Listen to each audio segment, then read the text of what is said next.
Reason: May Day celebrations somber in aftermath of alien attacks near London.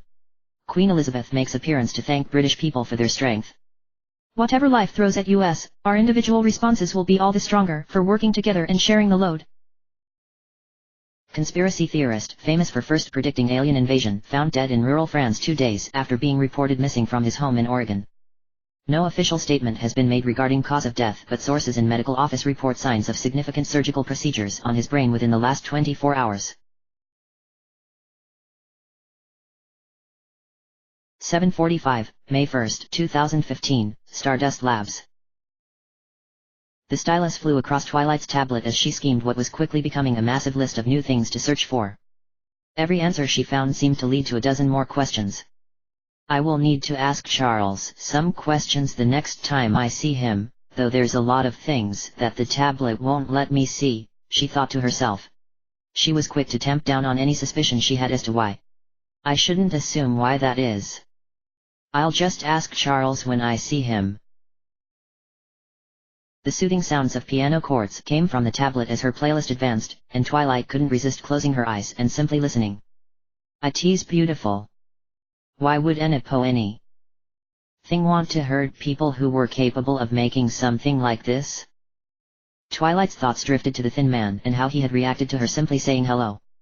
Why would he do that? No matter how hard Twilight tried to approach his behavior, she simply couldn't accept such violence as being justifiable. Almost as though it was anticipating her mood, the piano piece she had been listening to ended and another one started. Twilight loved this piece as much as the previous one, but the chords led her mind down darker paths. She quickly switched to her playlist and advanced to the next song, and her mood instantly brightened. Rainbow Dash would love this one, Twilight nodded along with the beat as the song picked up.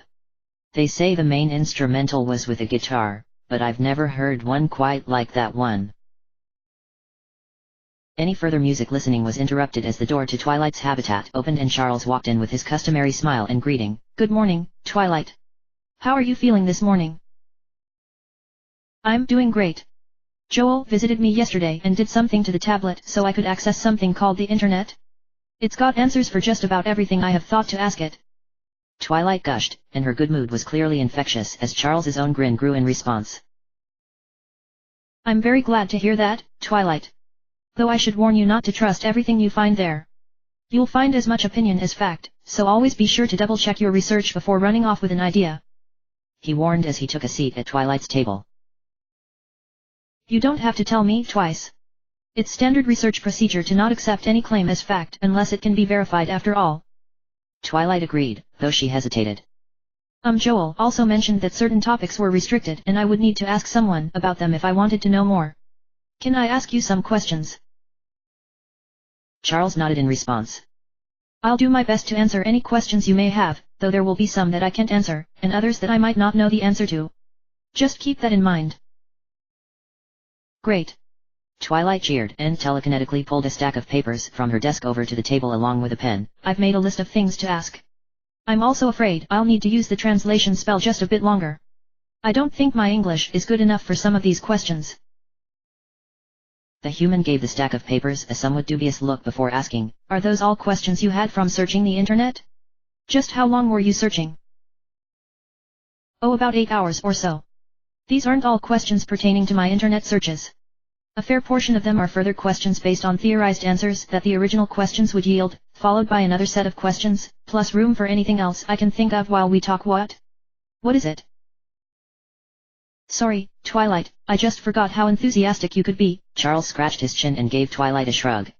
So, what's the first question? Well, my first question came from when I was searching for information about when your people went to the moon. I even got to see it for myself at a place called YouTube. The unicorn rapidly explained, and was again rewarded with one of Charles's smiles, but his smile dissipated before her eyes as her question came about.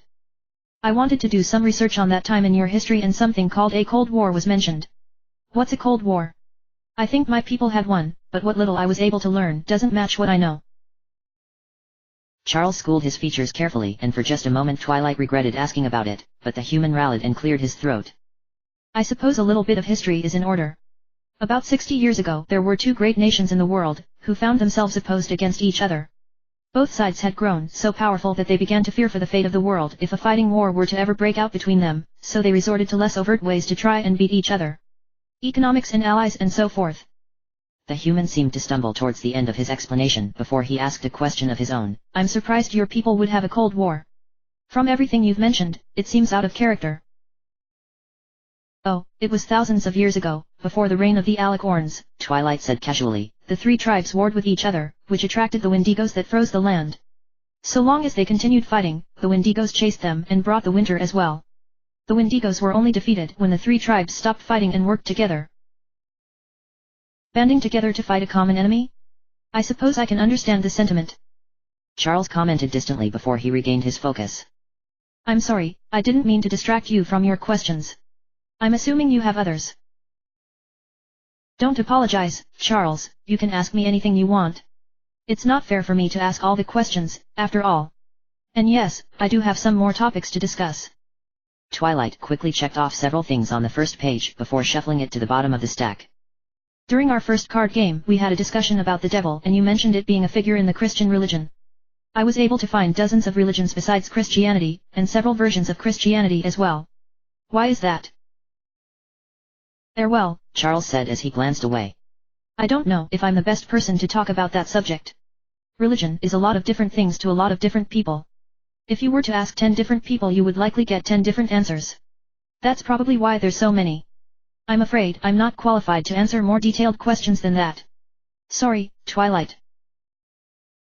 Twilight nodded slightly, not disappointed by the answer. I understand. From what I was able to find it seems to be rather personal. The question was interrupted as the door to the habitat opened to reveal a stone-faced Dr. Valen. Her entire posture was stiff and tense, like Fluttershy had been before Twilight had befriended her, though there was nothing like demure shyness in the scientist's eyes. There was something colder in its place. Dr. Shen, Valen started as she walked into the room to stand before Charles. I thank you for your service to this project thus far, but it is no longer necessary. What? Why? The note of surprise in the engineer's voice was alarming as he stood to face Valen directly. Gone was the fatherly approval Twilight normally saw in him or even the unease he had displayed just a moment earlier. He didn't look at the unicorn but she could see that something had set him on edge. The lack of meaningful breakthroughs has earned the enmity of the Council. This lack of results combined with the security breaches in the past and the likelihood of security breaches in the future is forcing me to recommend termination of the Stardust project. All research material and specimens are to be prepared for transfer to a secure holding facility. As I said, your services are no longer needed. Any ghost of the smile of Charles' face was banished. You cannot be serious. We've only scratched the surface of what we can learn from Twilight. I can't believe you would throw away such an opportunity. And I cannot believe you would allow yourself to become so attached to an alien test subject. You're letting your personal losses cloud your judgment. I know why you're doing this, I knew the moment you gave her the book. Valen's response was colder than anything Twilight had ever heard her say, and it gave her the slightest of chills even though it wasn't being said to her. Charles gritted his teeth and his expression turned into a glare. Don't go there, Moira. Don't. This creature is not your daughter or Ellie, and I understand that it might be therapeutic for you to act like it is. But it is not, and if you find yourself distressed by my words then you have only yourself to blame, Raymond. Valen spat her reply, and her cold expression began to heat as well. You're one to talk. Charles nearly shouted back as he finally lost his patience. The harsh words, volume, and tone caused Twilight to jerk backwards. You accuse me of letting my personal feelings get in the way when I know exactly what you do every morning to get yourself angry enough to commit all the casual atrocities you do. Don't think for a moment I don't know. You came to me to get the call recordings, remember? Bradford will support me on this. Valen bit out each word as though she was restraining the impulse to scream them. The hand holding her tablet had gone white while her other hand shook at her side. The hell he will. And I doubt Erica or Klein would. Smack. Valen's free hand flew through the air and slapped Charles across the face with a sharp retort. Any pretense at cool detachment crumbled as Valen screamed back, Don't you dare bring them into this. Stop. Twilight said as loud as she could muster in English. I have no idea what is about, but I have to stop this.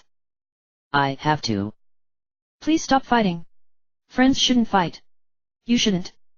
She could feel her lips quivering and her vision blurred. Please stop fighting. The last words were chased by a soft sob, but Twilight rallied and looked to the pair. Charles had staggered back a step with one hand over the spot Valen had struck. His eyes were filled with a mixture of anger and shame as he regained his footing and looked to the scientist. Twilight did as well, and what she saw did not bring her any comfort.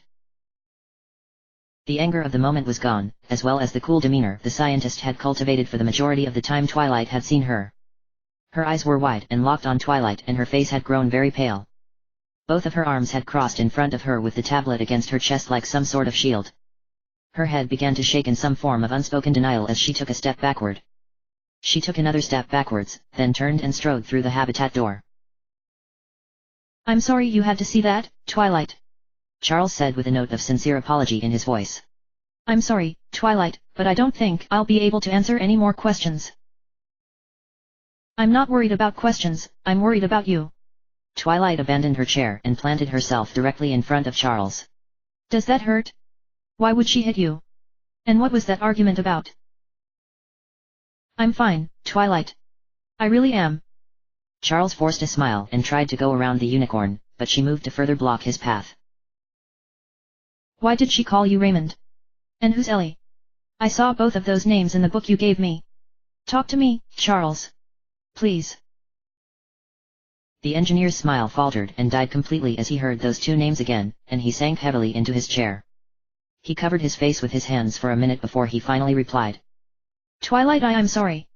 If I tell you, you must promise to never bring it up ever again, all right? Twilight merely nodded in response and took her seat again. I don't mean to pry, but I could tell that what she said hurt you. If you don't want to talk about it then you don't have to. I just want to help. I know you want to help, Twilight. That's the only reason I'm even considering telling you. It's a hard story for me to share. Charles pulled his hands away from his face and Twilight couldn't help but feel a pang of sympathy for the sheer amount of despair written on his face. I had a daughter named Marie. She used to call me Papa Ray or Raymond when she was younger because she thought it was funnier than Raymond. You two would have gotten along so well. She was brilliant at mathematics and languages. She always said that math was the most important language in the world because 1 + 1 is always 2 no matter what language you speak. Charles slipped his glasses off his face and placed them on the table before continuing. She grew up and met a brilliant young man and they got married. As a father I couldn't have been more proud.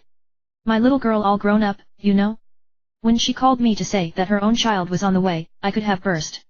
They named her Ellie, and I expect she would have been just as bright and beautiful as my daughter. They're not with me anymore. What I mean to say is they died. Charles closed his eyes and took a deep breath. I never got to know Ellie, and that's a regret I'll take with me to the grave.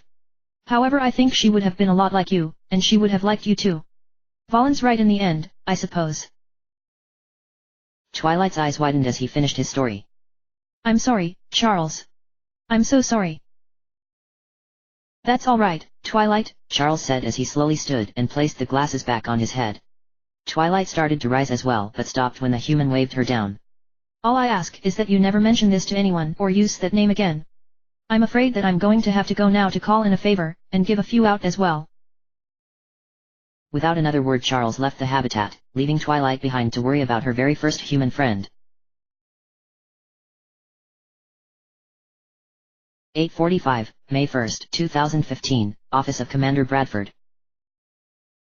David Bradford started on his 5th cup of coffee of the day as he continued to review the slurry of emails the research teams were sending his way. Immediately following his meeting with the council, he had sent a message to the Stardust researchers asking for their recommendations on the future of the project. One of Ingo's people had replied with almost indecent haste, and the steady trickle of further messages had kept Bradford from heading to bed. He had left to grab breakfast just over an hour earlier, and upon his return there had been 2 messages received during his absence. The first he had expected, but the second most certainly was not. Enter, Bradford said absently almost before he heard the first knock. He looked up to see a somewhat sheepish-looking Shen push the door open and close it behind him. His discretion wasn't out of the ordinary, but the ice pack he now held against his face certainly was. Are you all right, Charles? Oh, I've had better days, Shen said with a self-deprecating chuckle as he took a seat in front of Bradford's desk. Was working on one of the shivs and the turret actuator had a little episode. Turret assembly swung around and clocked me. It'll bruise a bit but I've had worse. I see, Bradford said after a long moment, then dropped the issue. What can I do for you? Well, I had a little chat with Moira, and it seems the fate of the Stardust project is in doubt. I know I have no official say over research projects, but I cannot stress enough that shutting down that project will be a terrible mistake. Charles spoke evenly and fixed Bradford with a look. From my position as chief engineer, I feel that with Twilight's cooperation we can eventually master a power that surpasses anything we could achieve by ourselves, or even the invaders.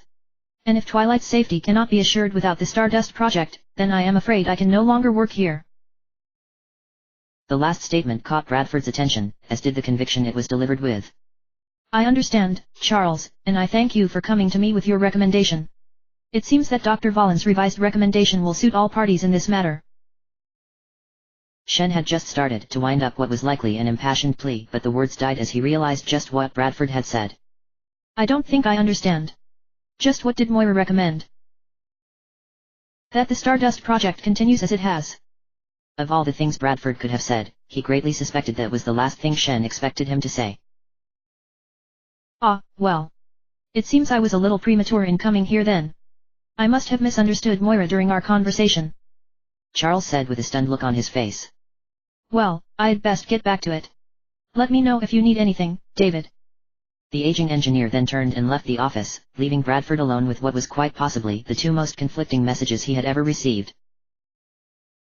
From Commander David Bradford to Stardust personnel. Date, May 1, 2015, 00:15. Subject, Recommendations.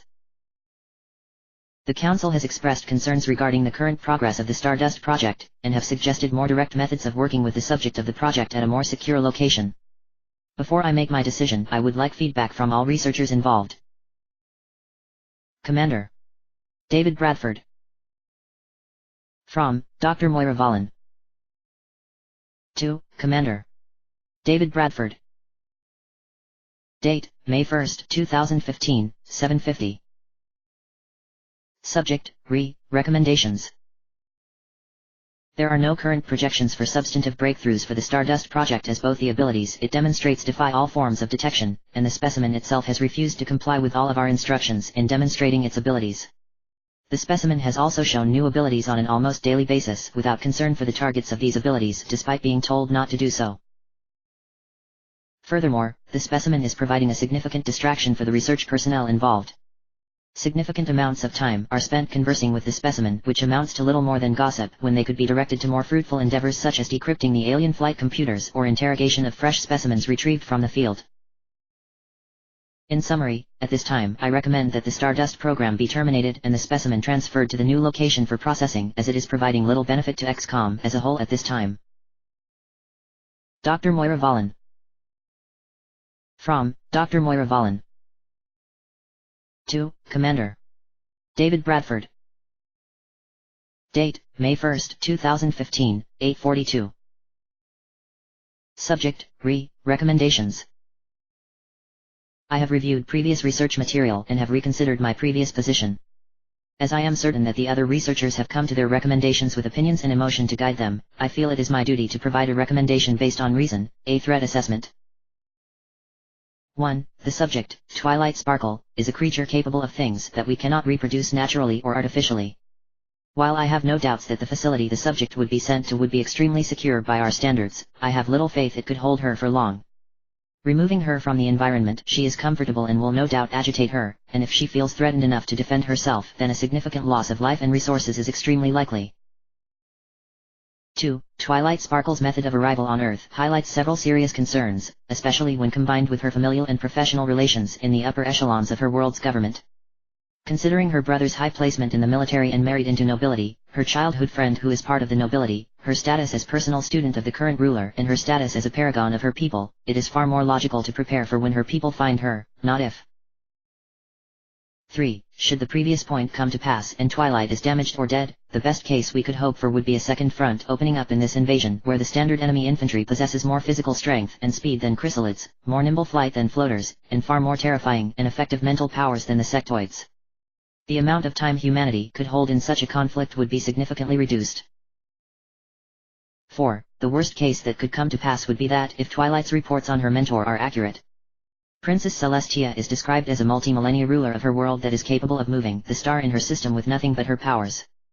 If this ruler were to appear on Earth and find her protege damaged or dead, there is absolutely nothing XCOM could do to prevent Celestia from hurling the Earth into the sun if she so chose. 5. If the forces of Twilight's world appear on Earth and find her healthy and well cared for, we may have a powerful ally. At this time, I recommend the Stardust project be continued for the foreseeable future. The risks in altering the current program far outweigh any potential benefits that might be gained from harsher interrogation methods. Dr. Moira Valen. 1756, May 1, 2015, Senior Staff Quarters. Secure Terminal. Login/password required. M. Valen 65345. User authenticated. Good evening, Dr. Valen. C/user/m Valen/audio/calls. Run file, last call MP3.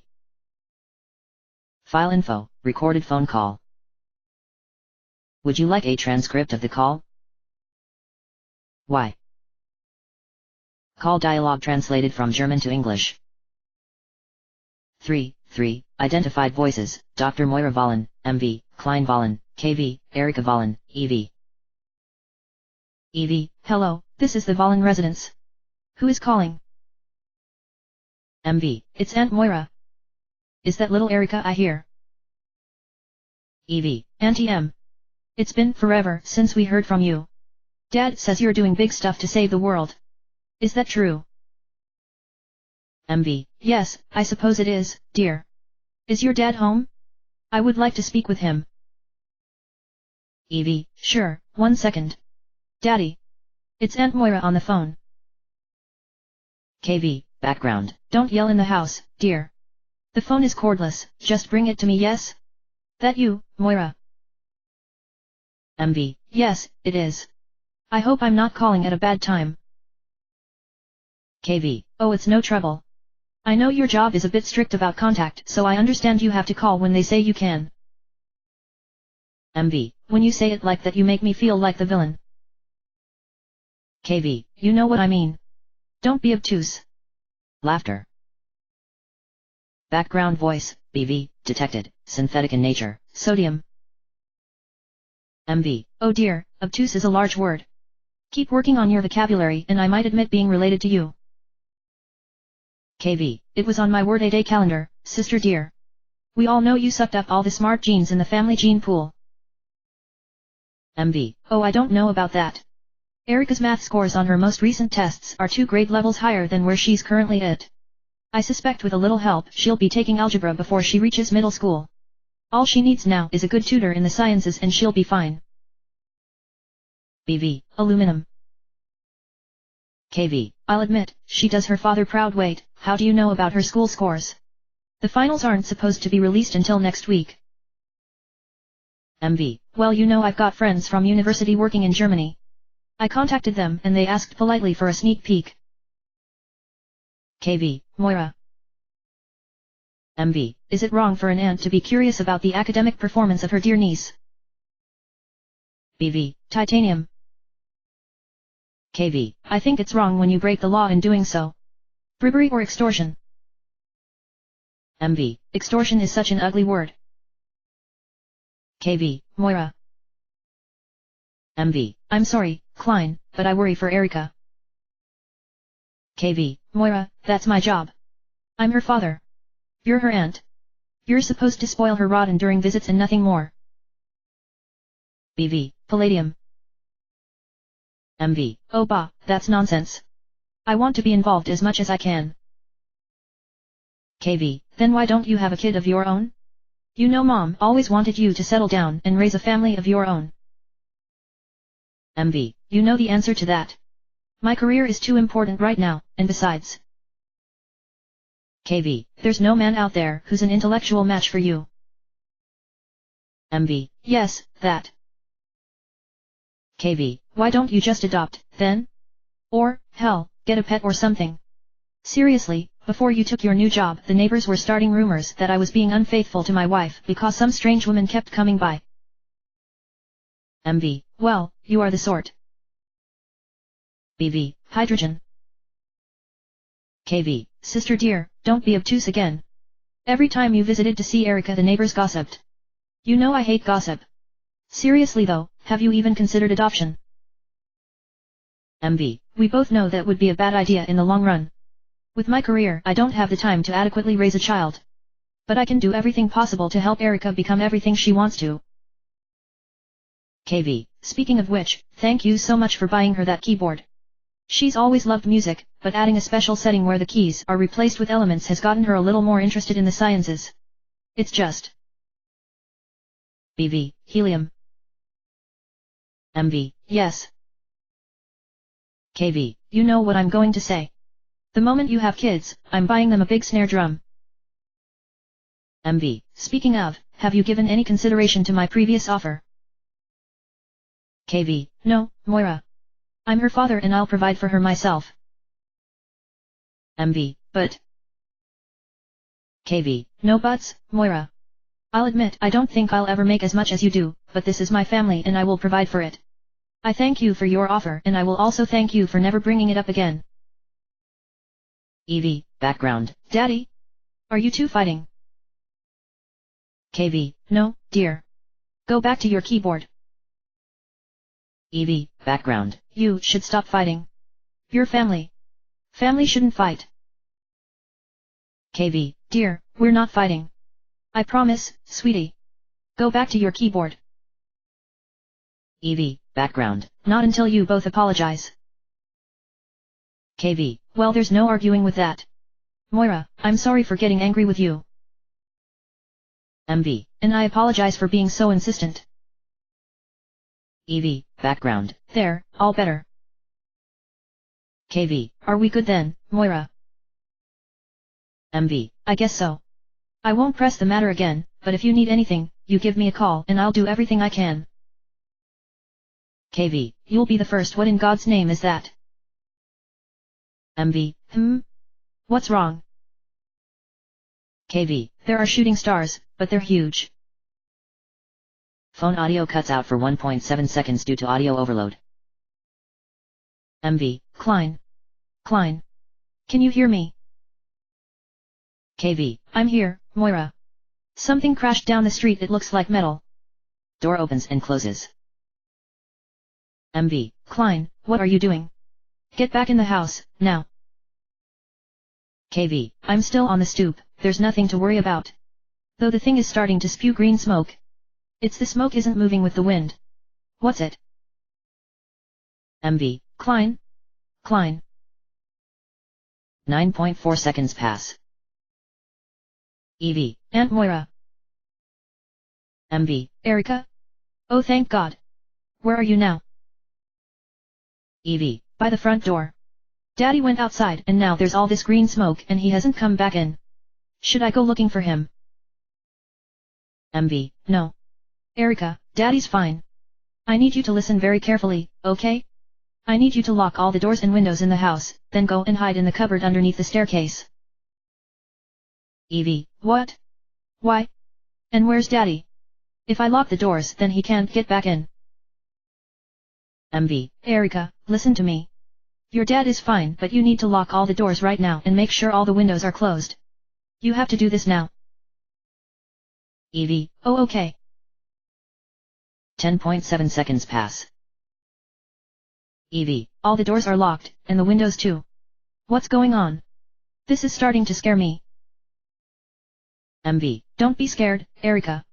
You're a big girl and you're doing a great job so far. Can you make it back downstairs to the cupboard? EV. Yes, I can. What's going on, Moira? MV. I'll explain later, just get to the cupboard. EV. I'm almost there. Hey, there's someone knocking at the door.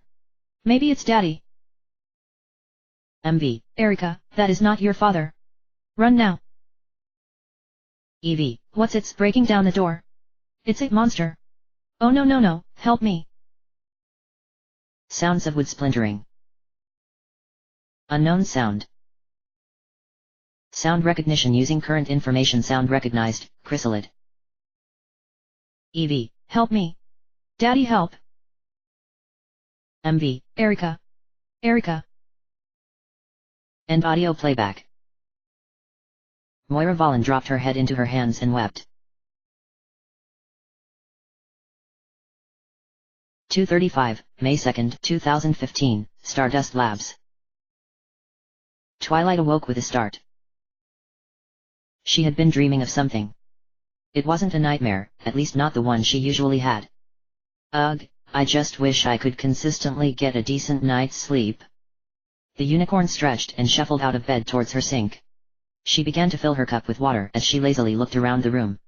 Her eyes traced the darkened forms of her friends, then the princesses, then the drawings of equestrian wildlife.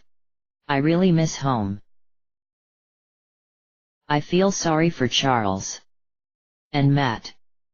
These are good people, but I want to go home. Twilight absently rubbed her eyes and tried not to dwell on what both men had told her in the last few days.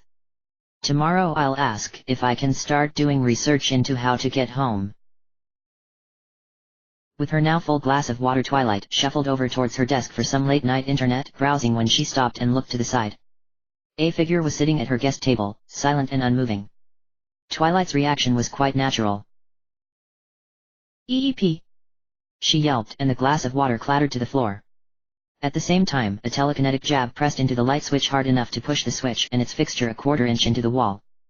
The lights flicked on, and as Twilight's eyes adjusted, she could better make out the features of this mystery person. It was female, and clad in loose and baggy green clothes similar to what Matt and Lana wore, but without all the pockets and pouches. Her brown hair was also loose and hung almost to her shoulders. Her face was a terrible mess, with red puffy eyes and an inflamed nose that betrayed a significant amount of crying recently, and she held a tablet in front of her chest and behind her crossed arms like a shield or piece of armor. The last mannerism was what finally caused Twilight to recognize her late-night visitor. Dr. Valen? Can I help you? Valen's worn eyes fell upon Twilight, and the unicorn couldn't help but feel a pang of sympathy for whatever she was going through. There was anguish in those eyes. Suspicion too. And desperation. Or did you want to talk about something? Twilight ventured awkwardly as she used telekinesis to pull the water off the floor and drop it down the sink drain before she shuffled slowly over to the desk.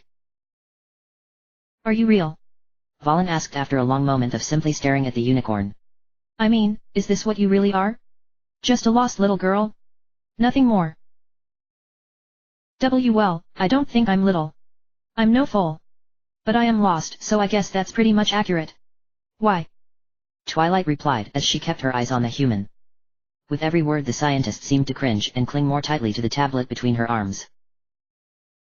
Valen swallowed before her next words came out in a flood. I wanted to hate you. I want to hate you so much. You're not human, you came here uninvited and people are dying every day because of the invaders and we still don't know why. Every single day more people die. I can't carry a gun or fly a plane, but I can tear their bodies to pieces to know how they think and live. It's what I do. It's all I can do. Twilight's eyes had gone wide as Valen continued to rant, but she remained silent. It was so easy to justify it. They killed so many, they killed my little Ari, so it was easy to hate them. To do unspeakable things to them. I could have gone on and saved humanity by taking the alien secrets from their flesh and minds by force. But then you come along. You. I'm sorry. Twilight apologized, though she had no idea why. It just felt right to do so. I don't know what I've done wrong, but if you tell me then I can do better. Or do you need me to do more? What do you wa? Stop. Valen shrieked, and her head drooped as she began to sob. How can you be like that? So willing to apologize to me? I'm a monster, I've done terrible things to the invaders. To you. How can you be so nice? To everyone? To me? Why? Everyone deserves another chance, Twilight said solemnly. A long moment of silence passed while Twilight simply sat as Valen's shoulders slowly stopped shaking. Are you all right? The scientist slowly rose and turned away from Twilight. After placing her tablet on the table, she gathered up her hair in a practiced motion and clipped it in place before turning back. Thank you for this discussion, Twilight. It was extremely enlightening for me. I will have to ask you to keep the content of this discussion private.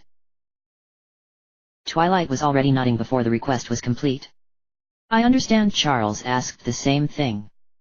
I don't want to sound demanding, but the next time you see Charles, could you please apologize to him? Friends shouldn't fight like that. Valen's face was a study in shock at the words, but she quickly composed herself and nodded. I will as soon as I see him. Now I'm afraid wait, what's that? Twilight blinked and looked up to see what appeared to be a small black cloud no larger than her hoof appearing above the table that she sat at.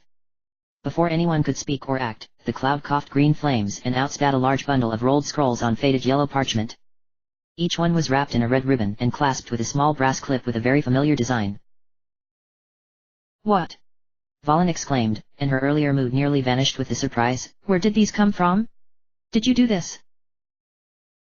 No, I didn't do this, Twilight replied as she used her telekinesis to grab the first wrapped scroll and opened it. The letter began to shake in the air and the unicorn continued, and these are from my friends.